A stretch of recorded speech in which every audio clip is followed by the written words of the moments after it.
Hello friends, Father Joe here. Hope you're having a good day. Here we are at the beginning of Holy Week, 2021.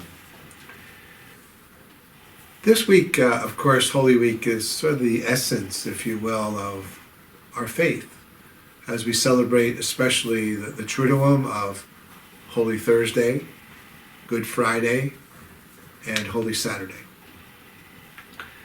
This week, our liturgy schedule is going to be a little different because of the pandemic. It's also, the services themselves will be modified to some degree, not a large degree, but to some degree from previous years because of guidelines, if you will, that are affecting us because of the pandemic.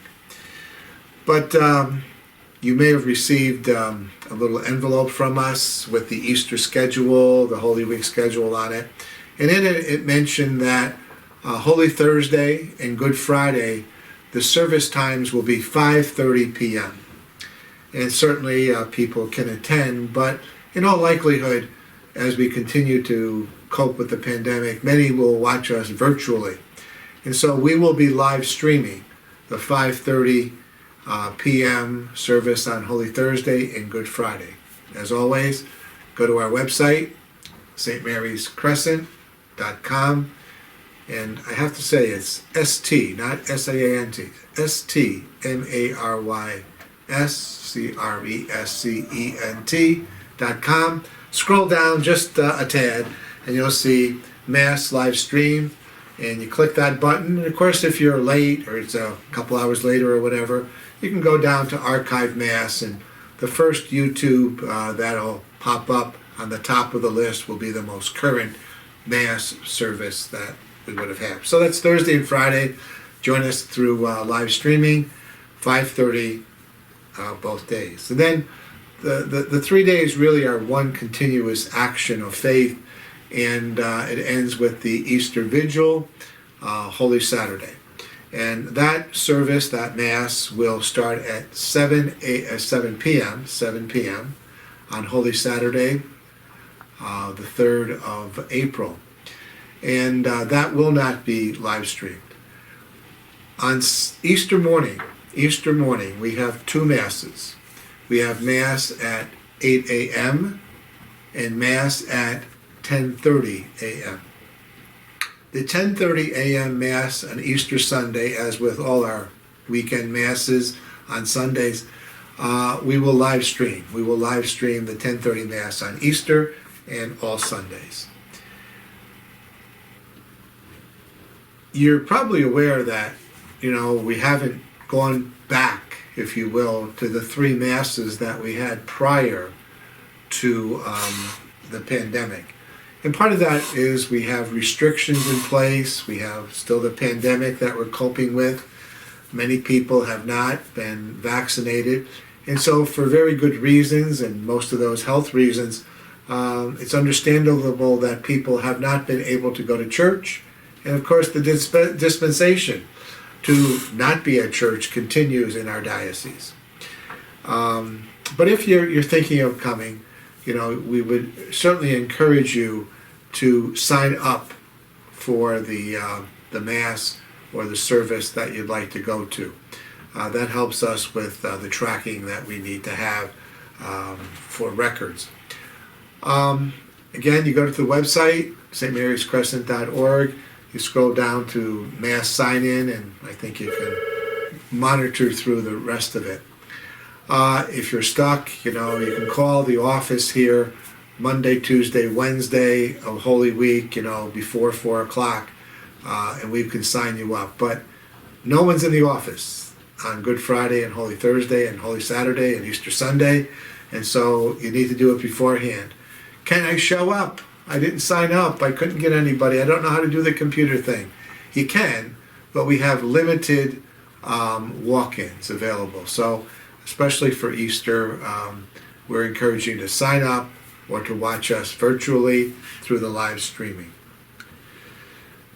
One of the things that has happened throughout the pandemic has been certainly your generosity to the parish, for the ongoing operations of the parish. Yes, we can't be here, most of us, for Mass on a regular basis. But the building's here, the lights are on, we're doing our ministries, the office is filled with staff, and the bills, they keep coming in too. And so although we have saved a few bucks here and there, many of our costs are just the same, and maybe even increased, but certainly the same as they were last year. And through your ongoing support, we thank you for that. People are sending in their envelopes in the mail, whether it be weekly or monthly. People are using electronic giving, to support the parish, and we certainly appreciate your efforts in doing that. You may have noticed in that packet that you received a couple of days ago with the Easter schedule. There were a couple envelopes in there. One was an Easter envelope in case you needed that, but also the other envelope was for Lenten alms, for caring for others, our outreach to others from this Lenten season. And we talked about that earlier in Lent. And hopefully you've saved some money that we'd ask you now to bring back to the parish. And whatever money we collect, if you will, from the Lenten alms, caring for others approach, we're going to use in 4 different ways. We're going to divvy that money up, if you will, to two local food pantries that we've helped in the past. We're also going to help a lay missionary in El Salvador, Peg Vamacy, who some of you know. And then we're also helping, obviously, our sister parish folks in Guatemala. And so we ask you that in the next week or 2 or so that you would either drop that in the collection boxes at the entrances of the church, or drop it off at the parish, or you can even send it in the mail. And we certainly appreciate your efforts on that part, and we know the people who are helped really, truly do appreciate it too. The pandemic continues, as I said. We need to be safe. We need to continue to wear those masks. It's getting a little old, a little difficult maybe. I was someplace the other day and I got yelled at. I didn't even know I didn't have it on. I felt I had it on, and I said, I'm an old person. I can't, I forgot. But, we need to keep wearing that mask. We need to socially distance, as more of us are inoculated, we get the vaccine. Things may change, but we have to be aware of what the CDC people are saying about the pandemic, as well as the guidelines that our state and our country are recommending at the moment. We'll move out of this, but it ain't going to be tomorrow night. It's going to take a little time. We ask for a little patience. And when it comes to this, please be vaccinated. Seriously consider it. Seriously consider it. It could only help because this is just not a small cluster of people being ill. This is across the world, and America seems to be moving at a good pace, but it's still going to take a while before a good percentage of our country is inoculated with the COVID vaccine. And just as an aside to that, we're talking about a country, but we live in a world. And I saw an article the other day that said certain parts of our country, certain parts of our world may not receive the vaccine for another year or 2, okay? And so we need to encourage people getting it and encourage these firms, these drug companies to do what they can in other worldwide countries to do what they can to get their citizens vaccinated as quick as possible. Life continues in whatever fashion, and so does Parish Life. Parish Life, has probably changed a little bit, but not drastically in the last year it is. But life goes on. We have Faith Formation that just ended. Classes just ended. And obviously because of the pandemic, we did them virtually, And how'd that work? Well, the word that's getting back to me is that it worked pretty well. Worked pretty well. And in light of some of that feedback, as we look forward now to next year, we have to start asking the question, when we start to get back to some sense of normalcy, again, what does that mean? I don't know. What do we do that we used to do? What do we do that we didn't do because of the pandemic now and going forward? And I think that the use of the virtual things that we have, things like Zoom and the like, I think they have a place in the future. I would never thought before the pandemic that I would sit here and say to you, I love sitting down, having a pastoral council meeting or a finance council meeting or a vicariate meeting of a priest virtually. Well, I could say that about the priest one because I don't want to go to those ever. But, it works. It works. And one of the things it does, it brings us together, but it saves people time. If you're home, you could sit there with a little beverage in your hand of your choice. You can relax a little bit. You don't have to drive to the church or drive back home. You're home. You probably just had dinner or you're going to have dinner after the 40-minute meeting. And it just makes your lives and my life, in a sense, a little easier because I can do this from my house. Don't have to be in the office. So we'll probably be doing that kind of stuff for parish meetings and faith formation. Will there be some times when we gather the kids? Yeah. Will we gather 200 at a time? Probably not. Not for the foreseeable future. But we could gather a class or two of 10 or 20 kids. We have the space to distance people, maybe for a retreat, maybe for some type of service project in-house. But these are things we'll be working on for faith formation for next year.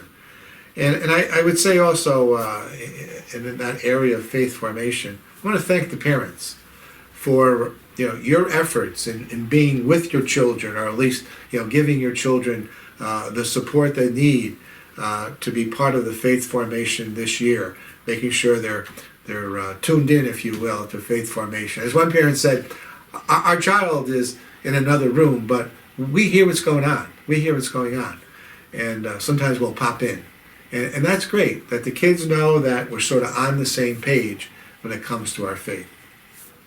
Baptisms, of course, we celebrate baptisms in our parish as we have in the past. And if you would like to have your child baptized, contact the parish. We'll work on a time and a date.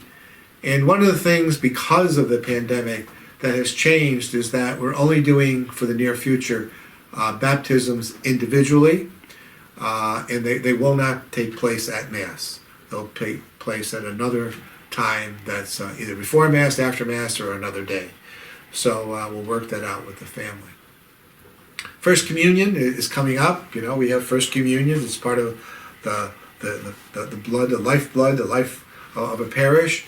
And in a couple of weeks here, a month really, we'll be putting our children, having them the ability to make First Communion at several different Masses. They're not going to make it all as a group, but there'll be 4 or 5 at a Mass for a couple of week Masses. Confirmation's coming for our confirmation candidates, and that will happen just toward the middle of May, and we'll be doing it in cooperation with Corpus Christi Church, and it will take place at Corpus Christi Church.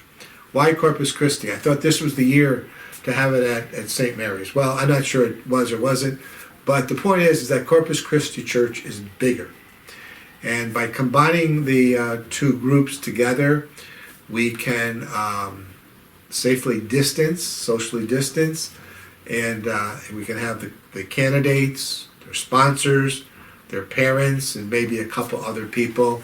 I'm not sure what the exact numbers are, but they can hold more people in that church than we can hold for here at St. Mary's Crescent. Visitations to the homebound will begin shortly to take place. The people who are visiting certainly will be vaccinated themselves. Their time period will be up. And, get your second shot, but you still got to wait 2 weeks. We'll be certainly respecting that. And we respect the people at home, because we're not forcing ourselves to come into your homes. We come in as visitors. And so you can welcome us in or not until you feel comfortable. We respect what you want. We do that all the time. So if there's any questions about pastoral care, call the office. Talk to Jean Graycon, talk to myself or Stephanie, and we can work that out. The rite of Christian initiation of adults has been ongoing in our parish, and this year we have 4 young people that are going to become young adults who want to become Catholic. 2 of them are unbaptized, we call them catechumens, and then we have 2 who were formerly baptized in a mainstream Christian faith, and we call them candidates. And the 4 of them will be received into the church in a special liturgy a couple days after Easter Sunday this year. So we have 4 new people joining our parish. Other things are going on in the parish. I know that there's some groups and committees that are meeting via Zoom, and we just encourage you to be aware of that. Take a look at our bulletin. Whether you're in church or online, you could watch it. Just another way of keeping in touch with the parish. I guess I can't emphasize enough that the patience that is being asked of all of us as we transition to the new normal, whether that new normal starts sometime in the summer or whether it starts in the fall, I don't know. We pray for, whatever that's done will be done safely and with the safety of everybody involved. And so we invite you to pray with us this Holy Week, this Easter, even if it's virtually, even if it's live streamed.